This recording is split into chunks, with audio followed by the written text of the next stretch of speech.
Alors, dire que cela préfigure un accord gagnant-gagnant, on n'en sait pas encore. Il faut que nous puissions voir le clause de renégociation du contrat entre les deux pays et que tout ce qui avait été décrié par la société civile et qui a encore été mis en exergue par l'inspection générale de finances ont pu bien évidemment trouver solution et au travers de clauses du contrat, on pourra bien évidemment conclure si le nouveau contrat serait gagnant-gagnant ou pas. Alors vous, en tant que ONG dénonciatrice des contrats léoniens, est-ce que vous êtes satisfait de ce chemin emprunté par le président Tshisekedi? Je pense que nous sommes satisfaits en partie parce que c'est un travail de longue haleine d'énoncer le contrat chinois. C'est bien de pouvoir revisiter ce contrat, renégocier, mais comme je dis, il serait encore beaucoup plus intéressant si nous arrivons à avoir en possession de toutes les clauses de contrat qui vont nouvellement signer entre la Chine et la RDC pour pouvoir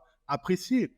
Et entre autres, il faudrait que le président de la République qui veut se lancer ou qui se lance dans cette dynamique puisse également veiller à ce que ceux qui ont amené la RDC dans cette arnaque du siècle, qui ont reçu de pots de vin, qui ont conduit à ces scénarios, puissent répondre de leurs actes dans la justice. Alors des responsables de la RDC sur place à Pékin ont déclaré à la presse que les discussions sur la renégociation des contrats miniers visent à conclure maintenant un accord d'État à État plutôt qu'un accord entre la RDC et des sociétés minières individuelles.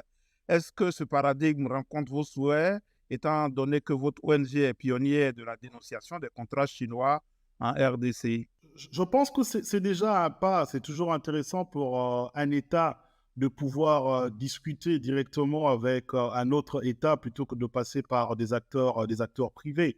Mais la clé restera, et c'est ça même les défis pour tous les contrats qui sont signés par la République démocratique du Congo, c'est de pouvoir s'assurer d'abord que les contrats sont dignement signés et que l'exécution va également se faire tout en respectant les clauses du contrat.